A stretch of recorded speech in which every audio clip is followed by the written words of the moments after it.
איך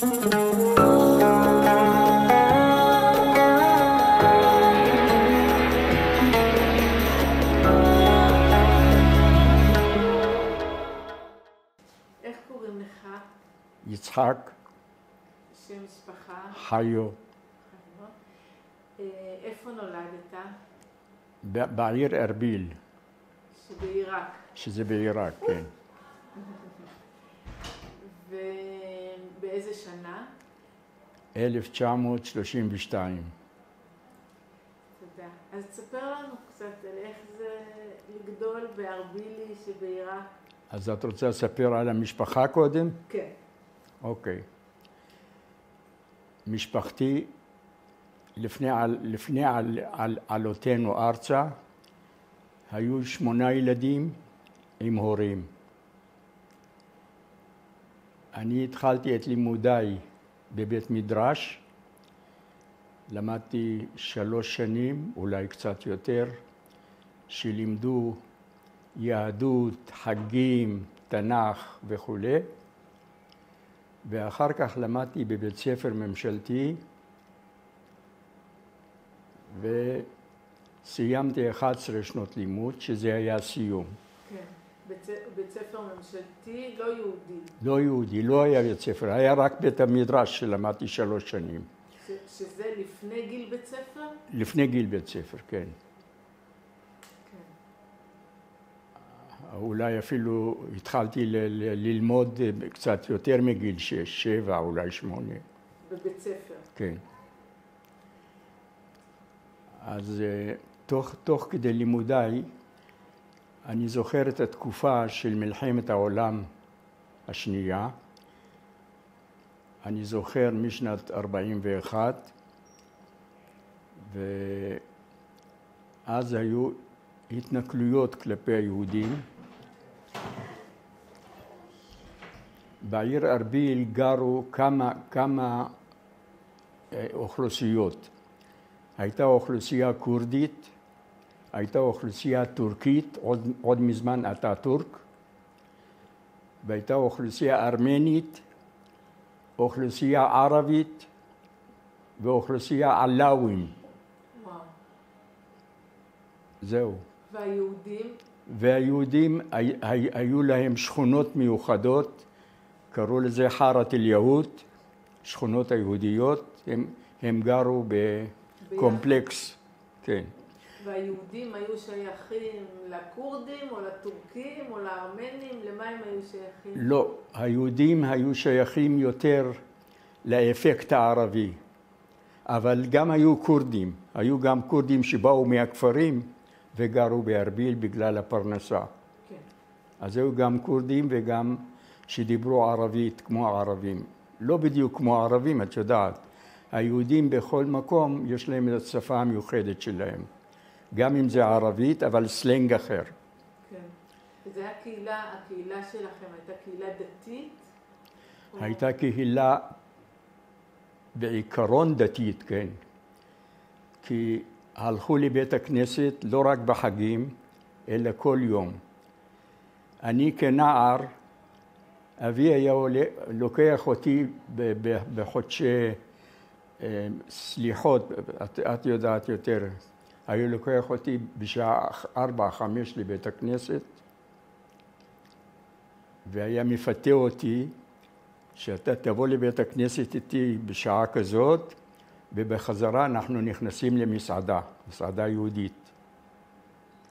ואז היה מפנק אותי, אז הייתי קם, ואחר כך ללכת לבית ספר. אז זהו, בעיר ארביל היו בתי כנסת, 4 בתי כנסת. אחת מבתי הכנסת הייתה באזור הטורקי, שקראו לזה קלעה. זה מקום גבוה, זה כמו עיר בפני עצמה, תל גדול שיש בה הרבה שכונות ורחובות, וגרו בעיקר טורקים. והיה בית הכנסת והיה, איך קוראים לזה, של הטבילה, הכל. מקווה טהרה. זהו, אז את שואלת אם הקהילה הייתה דתית, בעיקרה היא הייתה דתית. יכול להיות שהיו יוצאי דופן פה ושם, אבל הרוב היו דתיים, היו מתפללים. בשבתות בכלל קשה היה למצוא מקום בבית הכנסת, וגם בחגים. המשפחה שלי, אם אני מדבר על עכשיו זה מה ששמה.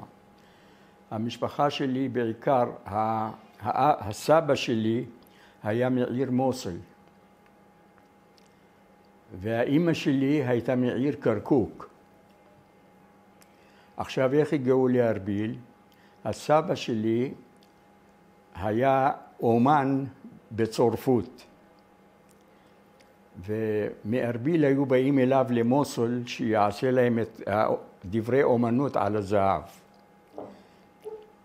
במשך הזמן אמרו לו, למה לך שאנחנו כולנו באים כל שבוע, תבוא אתה תגור בארביל, אנחנו נדאג לך. יש לך הרבה עבודה ונדאג לך לבית הכל. ואז הוא עבר ממוסול לארביל. וקראו לו יצחק, והכינוי של המשפחה היה סחייק. מה הפירוש של זה? מה? מה הפירוש של המילה סחייק? פשוט, זה יצחק. סחייק, כן. כשם חיבה, אני לא יודע, בקהילה קראו לו סחייק. כן. עכשיו אני אחר כך אספר איך הגענו לחיו. כן. רגע, ואמא, אמרת... האמא שלי הייתה מקרקוק, וכנראה שאבא שלי הזדמן לשם והכירו לו את האמא, ואז התחתנו, ובאה לארביל גם היא. אתה יודע באיזה גיל הם התחתנו?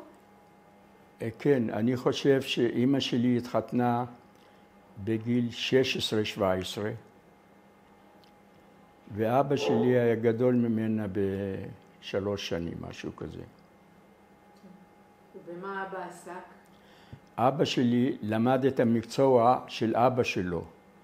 היה אומן במקצוע הצורפות. הוא היה מצייר על כל מיני כלים, תמונות מדהימות. תוך כדי, אני לא יודע איך לקרוא לזה, קראו לזה נקש, קראו לזה. זאת אומרת, כאילו צייר. כן. והוא עסק בזה? הוא עסק בזה והייתה לו עבודה, אחרי אבא שלו. אני נולדתי, הסבא שלי נפטר צעיר יחסית, ואני נולדתי בתום שנה של האבל, כן. בדיוק בשנה אני נולדתי. כנראה הוא נפטר ב-31. כן. אז קראו לך בשמו. קראו לי בשמו. עכשיו, כל הילדים שלו קראו את השם שלי בשמי. כן. היו לו 5 בנים ו2 בנות. אז בכל המשפחה יש את השם שלי. ואיך הגעתם לחיו? זה סיפור, כשהגענו לארץ, לא שאלו את אבא שלי מה שם משפחה שלך. אמרו לו, מה שם הסבא שלך? אמר להם חיו. עכשיו, למה חיו? כי האבא של הסבא שלי היה יחיא. מכירה את השם יחיא? כן.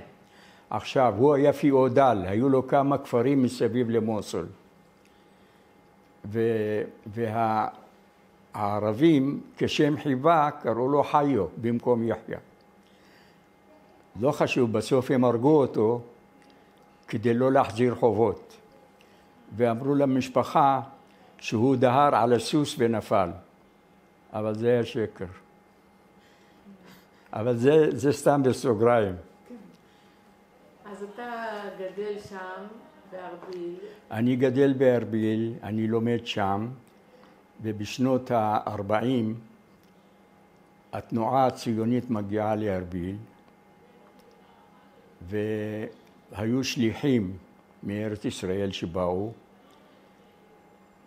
אחד היה מחולתה, הוא היה בסוף חבר כנסת כשעדיין הייתי צעיר, נפגשתי איתו פה גם.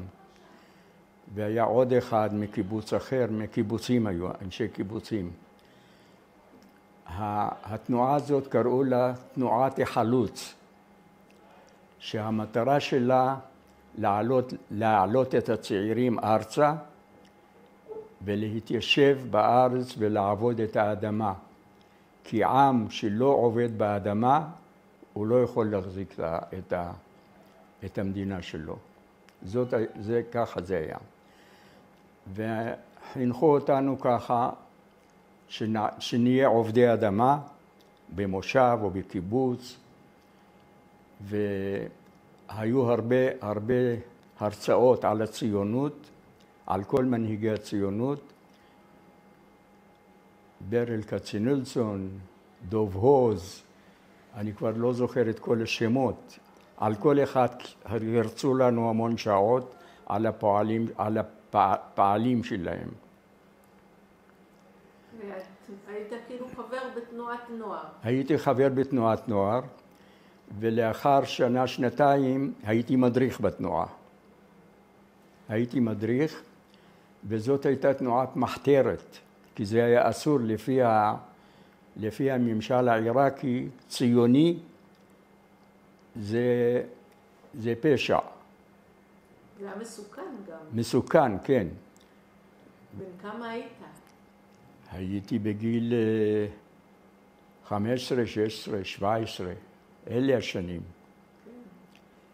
ההורים ידעו? מה? ההורים שלך ידעו? ידעו, אבל הם לא יכלו לעצור בעדי, למרות שהם פחדו.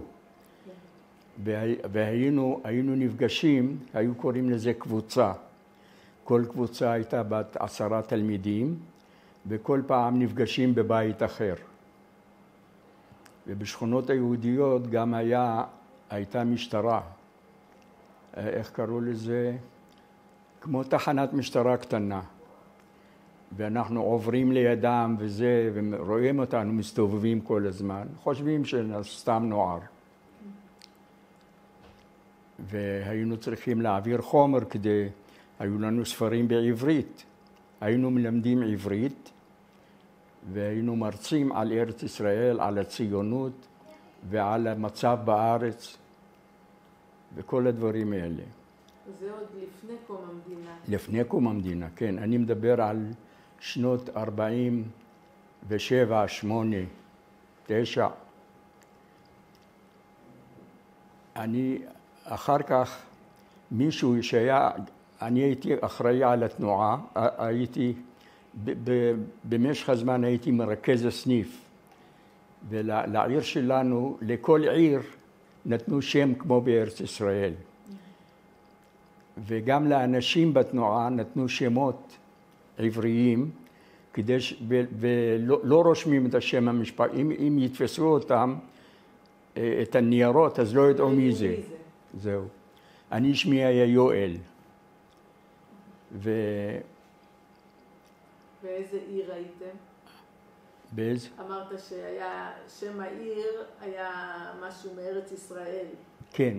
אז לעיר, לארביל קראו אלונים. אלונים, נדמה לי זה קיבוץ אם אני לא טועה. למוסל קראו טבריה, כי זה על שפת ים. שם גם כן החידקל. לקרקוק קראו מקורות, כי מקורות הנפט היו שם. לבגדד קראו תל אביב. ככה כל מיני שמות שאני זוכר. אז אחר כך, תוך כדי עבוד... בתקופה הזאת שאתה חבר בתנועת נוער, אתה עדיין תלמיד בית ספר? כן, אני עדיין תלמיד בית ספר. אבל כל הפעילות נעשית בערבים מאוחר. ובאיזה שלב קיבלתי הוראה מתל אביב, מבגדד, שאני אהיה אחראי על העלייה, עלייה בלתי לגלית. שאלה הנערים שמתחנכים אצלנו, מי שירצה לעלות לארץ, אנחנו מעלים אותם באופן בלתי לגלי. זאת אומרת, זה לפני קום המדינה זה היה. לפני קום המדינה. המדינה קמה ב-48. לא, סליחה, גם אחרי קום המדינה. זהו, לפני ה-51, לפני העלייה הגדולה מעיראק. כן, כן, ודאי. כן. אתה רוצה לספר קצת אבל על התחושות, מה קרה מאז הפרהוד בין הערבים ליהודים? כן, כן, אני אגיע לזה. תראי, כשאני הייתי אחראי על העלייה, אני נעדרתי הרבה מבית ספר. הייתי הרבה פעמים צריך ללוות עולים עד בגדד. הנוער הזה שמסכימים לעלות, וההורים צריכים להסכים. אני לא משכנע אותם. הנוער לבד משכנע את ההורים. אבל ההורים יודעים שאני בא ולוקח אותם, ואני חווה את כל הפרידה והחיבוקים, וזה היה מאוד קשה. ובעיקר שיודעים שהוא עולה באופן בלתי לגלי, שהוא יכול גם להתתפס. אז הייתי מלווה אותם לבגדד, ומשם היו לנו... בטח, היינו נוסעים ברכבת, נכנסים לרכבת בשעה 5-6 בערב, מגיעים בשעה 7 בבוקר לבגדד. לילה שלם ברכבת.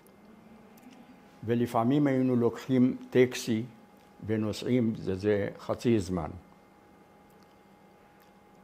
אז כשהייתי מגיע עם העולים, 3-4 נערים או נערות משני זה, והייתי צריך ללוות אותם עד הגבול. היה מקום... לפרס. לפרס, בדיוק.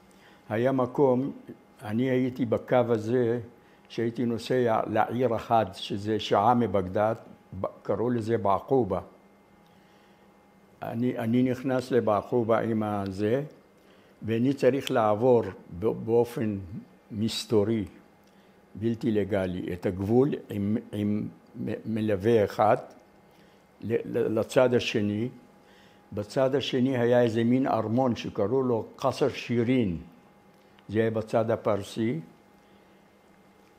ואנחנו מגיעים לשם, אני מוסר את החבר'ה לאנשים, אומר שלום, חוזר בחזרה. איך עוברים בלתי לגלי את הגבול? תראי, פשוט עוברים, זה לא, על כל מטר אין שוטר, אבל יש לפעמים עוברים משמרות. והיו כאלה שנתפסו גם. אחותי 3 פעמים נתפסה, אני שלחתי את אחותי, 3 פעמים נתפסה. והתנועה שילמה המון כסף כדי, לא רק היא, אותה קבוצה נתפסו. היו במפרץ הפרסי, משם היא עלתה דרך המפרץ הפרסי. היו נוסעים לבסרה, ושם על שפת הים, והיו עוברים בסירות מהלך שעה בערך, והם נמצאים בצד השני. והיה אסור לעבור מעיראק לפרס? בוודאי. לא, אפשר לעבור תוך פספורט ובדרך הרגילה, לא דרך סירות ובלילות. ולמה לא עברתם עם פספורט וזה? כי אסור היה ליהודים לצאת? בוודאי, מה זאת אומרת? מה נגיד, לאן אנחנו נוסעים? לפרס. כל כך הרבה אנשים נוסעים לפרס, מה יש לנו לעשות? הם גם ידעו שיש תנועה ציונית. הרי איך ידעו? הרבה אנשים נתפסו. גם בעיר ארביל נתפסה אחת שקראו לה הרצליה, בשם התנועתי, והיא ישבה 2 בבית סוהר. אחר כך פה עשו סרט על שמה. פה התחתנה וקראו לה הרצליה לוקי. מישהו התחתנה. אני לא יודע אם היא בחיים עכשיו, כי היא הייתה יותר מבוגרת ממני אפילו.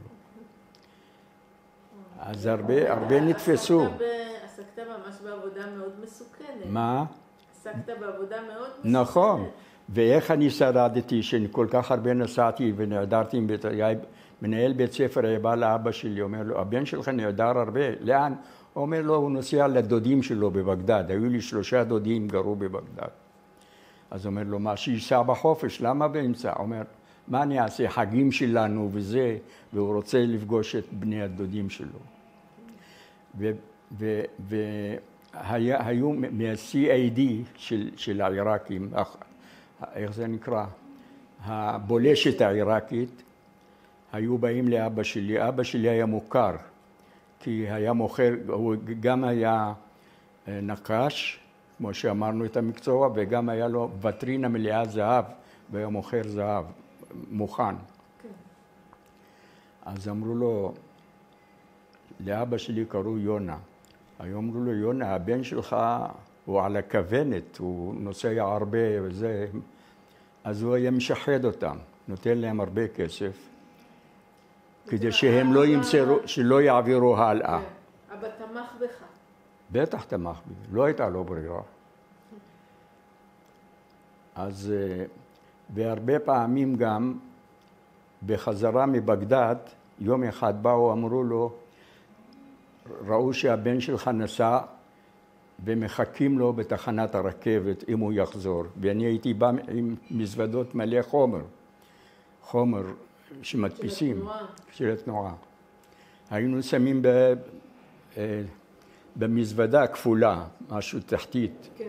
אבל לפעמים הם גם את זה מצאו. אז פתאום אני ברכבת, אני מגיע לקרקוק, אני רואה את הדוד שלי.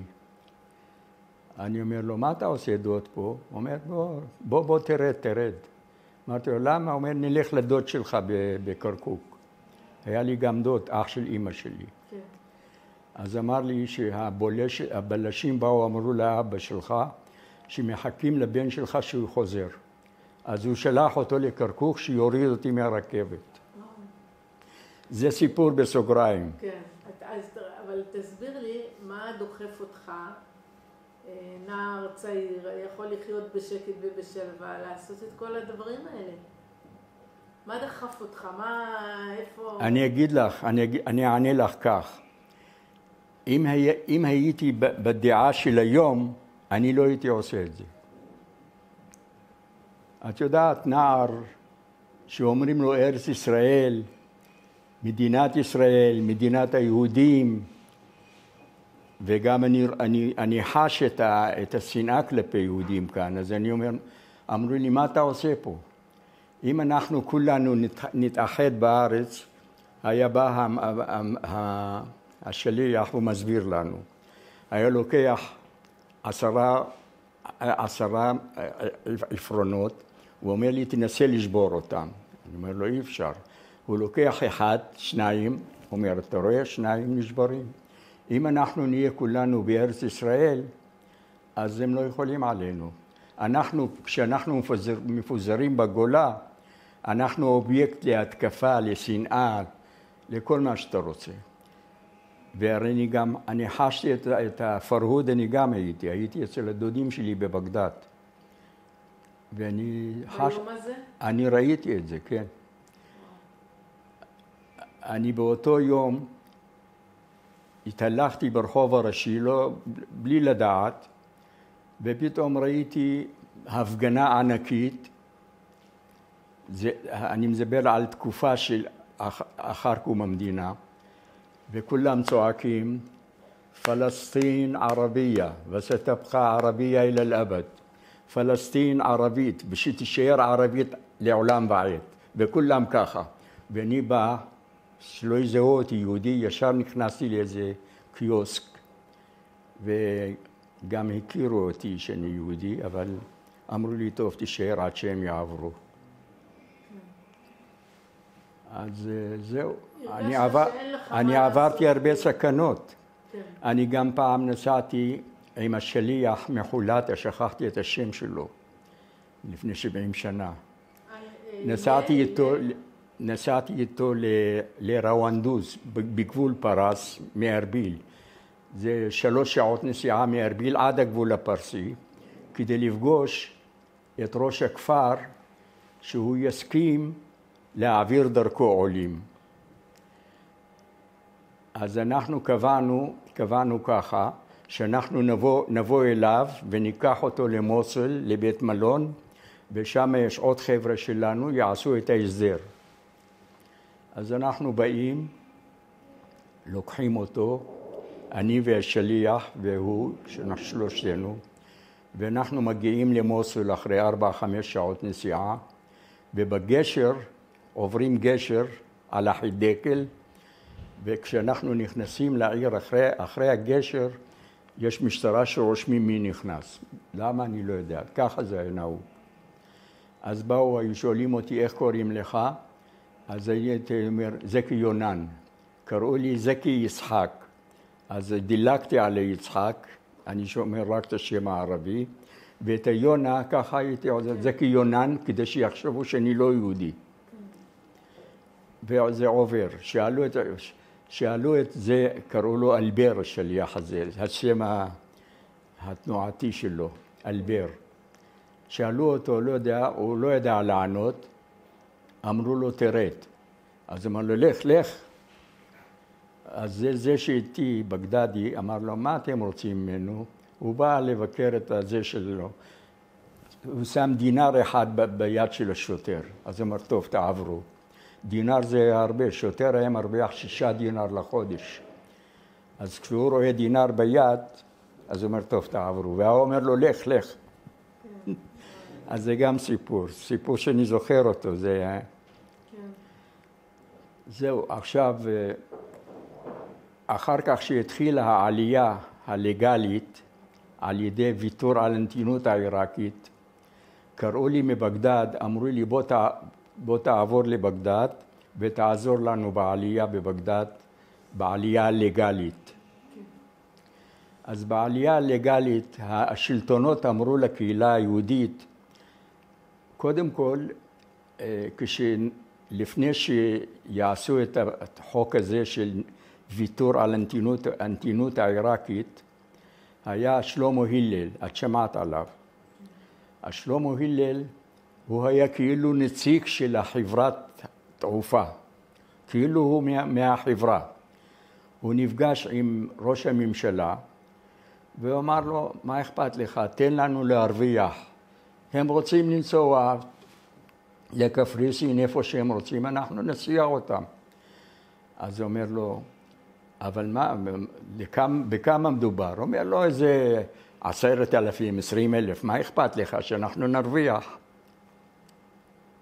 אז הוא אומר לו, אתה דומה לנו, הרי שלמה הלל הוא בגדדי. היה לו משהו שזה היה איזה, כאילו פצע בפנים, שזה הבגדדים היו להם את זה. אז הוא אומר לו, אתה דומה לנו. הוא אמר לו, מה אני דומה לכם? אמא שלי הייתה הודית, היא התחתנה עם אנגלי, ואני יצאתי. ככה שכנע אותו.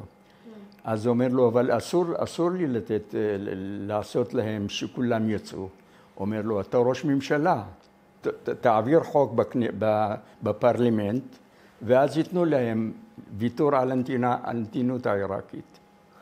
וכך היה. אז אחר כך הם ראו שזה לא 10,000, אלפים מכל קצוות עיראק, אחרי שיצא החוק שמותר לוותר מי שרוצה לעזוב, כולם מתחילים זה. אז כבר לא הייתה להם ברירה, הם הוציאו את החוק. אז אחר כך פנו לקהילה היהודית שם בבגדד, אמרו, אנחנו לא יכולים לטפל באלפי אנשים, אנחנו נשלח לכם את התפסים, ואתם תמלאו ותחזירו לנו. אז הם קראו לי, אמרו לי, בוא תשב גם אתה. אז לכן אני הגעתי, היינו יושבים בבית הכנסת, ובאים אנשים בתור, עומדים המון, ובאים גם מחוץ לעיר, מכפרים, מערים אחרות, וממלאים להם את התפסים, כל אחד לכתוב שם משפחה על כל ילד וילד, מספר זהות של כל אחד, כל הדברים האלה. והרבה פעמים היו עושים לנו בעיות, היינו שולחים להם משלוח של 10,000 אנשים, היו אומרים 5,000 המילוי לא נכון, תעבירו עוד פעם. ככה, לטרטר אותנו. אז עשינו את זה. אתה יודע כמה נערים העברת בלא חוקי? לצערי, 3 נהרגו שאני העברתי. למה נהרגו? אני אגיד לך. אנחנו אני הבאתי אותם לקרקוק, ואמרו לי, תמסור לנו אותם, אנחנו מעבירים אותם דרך סולימניה. זה גם כן קרוב לפרס. ושם אני נפרדתי מהם, 3. כנראה אחד מהם היה לו הרבה כסף, איזה 2,000 דינר, זה היה הרבה כסף. זה כמו 2,000 סטרלינגים שלפני 80 שנה. אז אלה, המבריחים היו קורדים, והם העבירו אותם על הסוסים, וכנראה בלילה ישנו באיזה מקום בדרך, והם גילו שיש להם כסף. פשוט רצחו אותם, לקחו את הכסף ונעלמו. רצחו את 3. וכשלא קיבלנו תשובה מהצד השני, ידענו שמשהו קרה, ואנחנו לא יכולים להודיע למשטרה. מה נגיד? שאנחנו שלחנו אותם ורצחו אותם? וזהו, עד שהגענו לארץ, המשפחות שמעו. והם כל הזמן היו פונים אליי, למה לא קיבלנו תשובה שהגיעו? למה לא שלחו לנו מכתב? היינו מקבלים גם מכתבים. באותה דרך שנסעו, היו שולחים מכתבים לפרס ואלינו. היינו אומרים, לא יודעים. טוב, לא חשוב, זה יום אחד תפסו אותי בטבריה, אחד המשפחות, הייתי אני ואחותי, ורצו להרביץ לי, ואפילו להרוג אותי.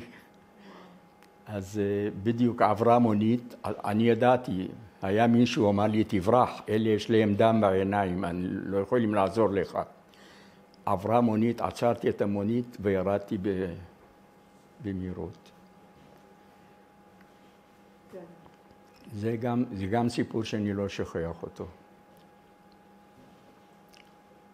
זהו, אז אחר כך, אחרי קום המדינה, לא, סליחה, לפני קום המדינה, אני גם העליתי דרך מטוסים. הייתה טיסות של האמריקאים מבגדד לפורט סעיד במצרים. טיסות פעמיים טיסות בשבוע וחזרה. אז אנחנו תפסנו את אלה, ואמרנו להם, ניתן לכם על כל אחד 50 דינר. במטוס צ'יק צ'ק מעביר אותם ישר לבקעת הירדן. שם הרבה קיבוצים, ועשו איזה מנחת קטן, זה אלה גם לא מטוסים מי יודע מה גדולים. בעצם גם זה לא היה לגלי. בוודאי, זה באופן בלתי לגלי. אז עכשיו איך אני נקלעתי לזה? פתאום אמרו לי, תבוא איתנו לשדה התעופה, ולא אמרו לי מה הם עושים. אמרתי, למה? אחד מהתנועה, מהאחראים, אמר לי, מה אכפת לך? נשב שם, נשתה קוקה-קולה בלובי שמשקיף על המטוסים. שזה שדה התעופה של בגדד? בהתחלה, מה? שדה התעופה בבגדד? כן. ואני לא ידעתי למה אני צריך להתלוות אליו, הוא לא אמר לי. התפקיד שלו היה, אם קורה איזה משהו, היה להם משהו בלתי לגלי להודיע שקרה משהו לא בסדר. ואני לא ידעתי, כי זה היה מאוד מסוכן. היינו יושבים בשדה התעופה, מזמין קוקה-קולה, עוגיה, ואומר, מה אכפת לך? נסתכל על המטוסים, עולים, יורדים, ואני לא ידעתי. פעמיים, אחר כך גיליתי את העניין. היה בא איזה מטוס, ופתאום מישהו פותח את המנוע שלו, מי זה היה? שלמה הלל. לבוש לבן, כאילו הוא מעצב את המטוס, הוא מעלה את זה, מתחיל להתניע וזה, עושה כל מיני קונצים. אני גיליתי את זה, כי ראיתי אותו. אחר כך המטוס מתחיל להתניע ודוחף אותו. כאילו דוחף אותו, אבל המטוס נוסע לאיזה מקום רחוק יותר בשדה התעופה, והיה איזה סמטה, כאילו, הוא עומד שם, הוא מוסתר מהזה, ושם היו מחכים 30, 40, 50 אנשים שלנו. היו עולים למטוס, והמטוס טוק עולה. עם הטכנאי, שלמה הלל. אז הייתי אומר לו לזה, קראו לו סמי, אמרתי לו, סמי, אתה... אמרתי לה, אנחנו שותים זה, אני ראיתי את שלמה הלל שם.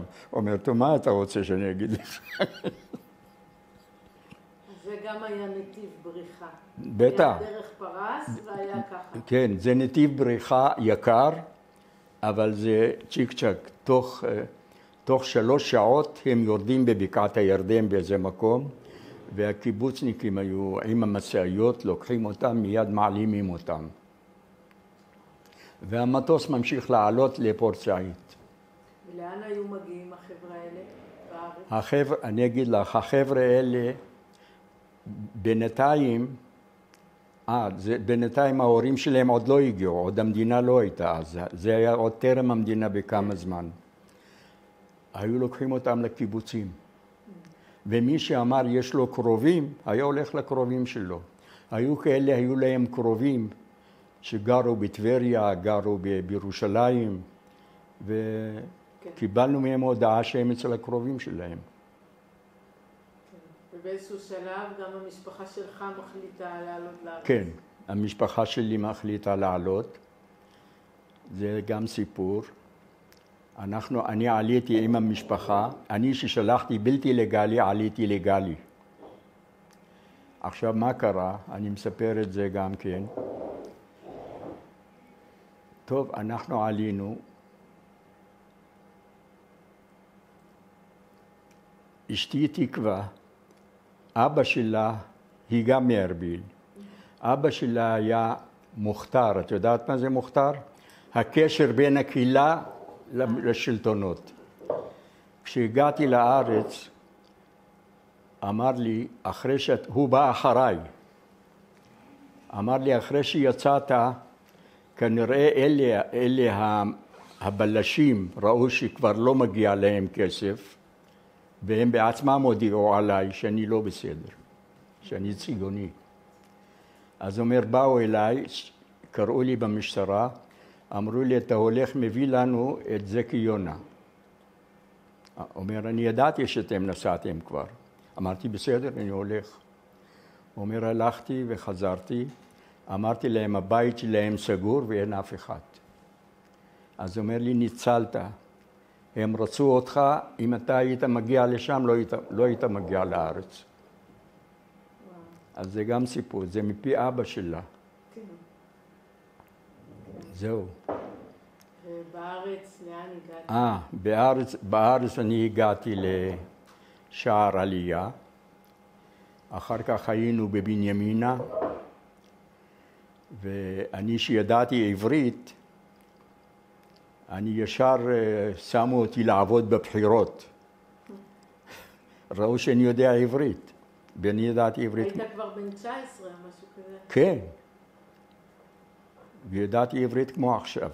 עכשיו קצת יותר, אבל לא חשוב. כן. ומאיפה ידעת עברית? מהתנועה.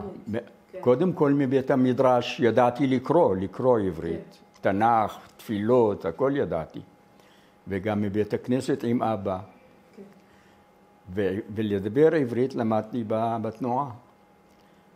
אז שם עבדתי בבחירות, וראו שאני יודע עברית, עשו אותי מנהל עבודה ביעור.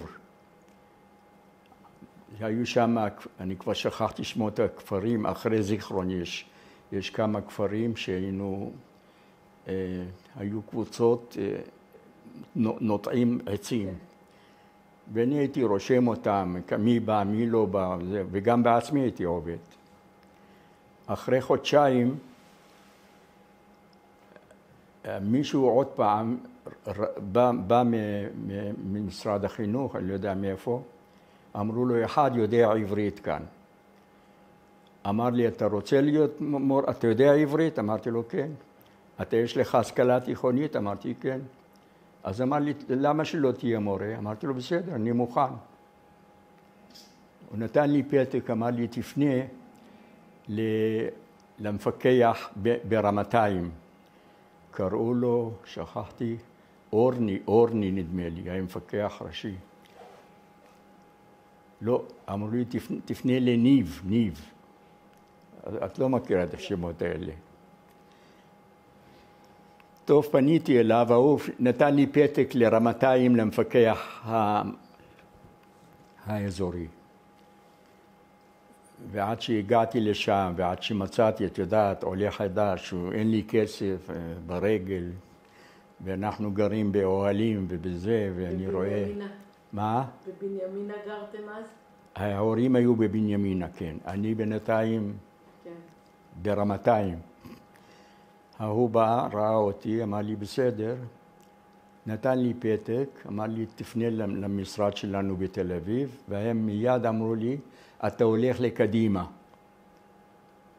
לקדימה, איפה קדימה? במעברה. ואחר כך אמרו לי, טוב, אתה בסדר, אתה מלמד, אבל אתה צריך ללמוד בסמינר כדי לקבל הסמכה כמורה. כן. אמרתי, בסדר, איפה אני אלך? אמרו לי, בנתניה. אני מספר לך את כל הסיפור שלי. כן. אני מלמד בכיתה ה' ו', אני מלמד עברית, חשבון,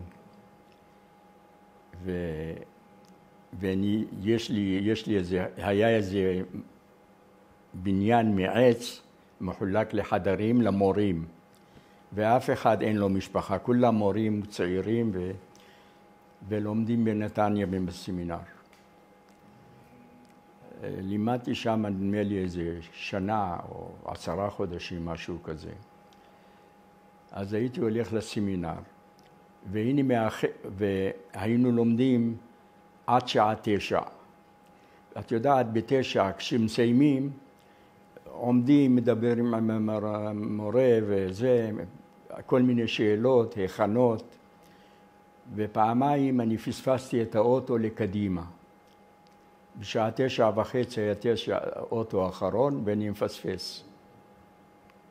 מתחיל ללכת ברגל. יש לי כסף למונית, אני לא יודע אם היו מוניות אפילו אז. בקיצור, פעמיים יצא לי דבר כזה, ואני הרמתי ידיים. אמרתי, אני לא יכול, כל פעם אני מפספס ואני הולך, זה כמעט עד שעה 4 עד שאני מגיע לקדימה, ואחר כך בשעה 8 אני צריך להיות בבית ספר. והייתי צריך גם לעשות לי אוכל, לא כמו היום, קונה הכל מוכן, זה לא היה כך. היה לי פרימוס, הייתי עושה חביתה, גבינות פה ושם. אז הלכתי למפקח, אמרתי לו, אני רוצה לעזוב, אני לא עומד בזה. גם ללמוד, וגם אני מפספס את האוטו, ואין לי תנאים גם ללמוד. אמר לי, טוב, בסדר.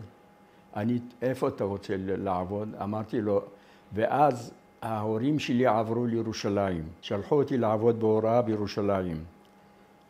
כי ההורים כבר היו בירושלים. כן. אז פניתי למישהו, קראו לו בן ציון לוריה. הוא אמר לי, אתה הולך לזכריה, מושב זכריה. אמרתי לו, איפה זה? הוא אומר לי, איזה חצי שעה מירושלים. אמרתי, אני עוד פעם מתחיל לנוע בדרכים. אמרתי לו, אני חושב, יהיה לי קשה. אז אם אתה רוצה, תעבוד במשרד, אנחנו צריכים מישהו כאן. אמרתי לו, טוב, במשרד זה יותר קל לי להגיע, כי אנחנו גרנו במעברת תלפיות, ושם זה היה ברחוב הנביאים. את יודעת איפה זה?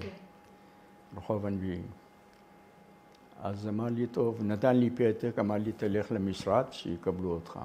הלכתי למשרד, אמרו לי, אתה צריך להביא פתק מלשכת העבודה. הלכתי ללשכת העבודה, אמרו לי, אתה צריך לעבור בחינה. בסדר, זה הכל עובר עוד יום. טוב, עברתי בחינה, אמרו לי, אתה קיבלת סוג ג'. אמרתי, טוב, זאת אומרת, אני יכול, אומר, כן, אתה יכול לעבוד. רק אתה מתוך 4 סוגים, אתה קיבלת ג', לא ד'. בסדר, שיהיה ג'. אני חוזר למשרד, אז אומרים, טוב, מחר אתה מתחיל לעבוד. זה היה ב-2 בינואר 1952, אם אני לא טועה. זהו. רק שכחתי לספר, כשהגעתי לארץ, אחרי כל הפעילות שלי, קראו לי במוסד לעלייה ב' ואמרו לי, אתה היית פעיל, שקיבלנו דוחות עליך מהמפקחים ומהשליחים, ואנחנו מוכנים לתמוך בך. אם אתה רוצה ללמוד, אתה רוצה משהו, הכל על חשבון המדינה. אמרתי להם, כן, אבל יש לי משפחה עם 8 ילדים, אני לא יכול לעזוב אותם, ההורים שלי מבוגרים, בלעדיי מה הם יעשו? אמרו, את זה אנחנו לא יכולים לעשות. אז ככה נפרדתי מהם, אמרו לי, אנחנו נותנים לך ללמוד בחינם, הכל, גם במקומות שיש פנימייה. כן. אז עזבתי, לא הלכתי. ולא ניצלת. לא ניצלתי את זה. אחר כך הם שלחו לי ממשרד הביטחון שאני ממקימי המדינה. יש לי פה תעודה שהם ראו את זה, עשו העתק מזה. ויש לי גם משהו לענוד. לא יודע איך קוראים לו, יש לי את זה בבית. כן, כן. בצדק. זהו, אז שמה במשרד אני התחלתי הכי נמוך והתקדמתי להיות מנהל אגף. במשרד החינוך? כן, עבדתי במשרד החינוך 43 שנים. ואני למדתי באוניברסיטה מנהל החינוך כמו מנהלי בתי ספר. זהו. מתי הרגשת שאתה כבר ישראלי? שאתה יכול להגיד שאתה ישראלי ולא עיראקי? כל הזמן. כל הזמן. מההתחלה. אני שניתי את העיראקים. כי הם היו, גם בבית הספר התנכלו אליי.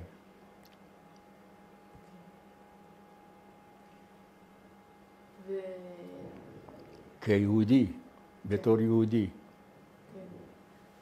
ההורים התאקלמו בארץ? אפשר להגיד כן. אבא שלי היה עמיד מאוד והשאיר את כל הרכוש שלו שמה. יום אחד באו, סגרו לו את החנות עם כל הזהב והכסף ואמרו לו, יונה, אנחנו סגרו את החנות ושמו משהו שזה אי אפשר לפתוח יותר. אמרו, זה כבר לא שלך, זה שייך למדינה, אתה יוצא ככה. בארץ הוא הצליח לעבוד במקצוע שלו? לא. במקצוע שלו, מה, הוא יעבוד בזהב? מה יעשה שם בזהב? הוא עבד בהתחלה כפועל, אחר כך עבד במועדון נוער, היה אחראי כזה במועדון,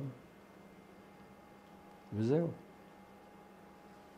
אז לסיום אני אשאל אותך אם יש איזה מסר שאתה רוצה להגיד לאנשים שיראו את הסרטון הזה, על עיראק, על העלייה.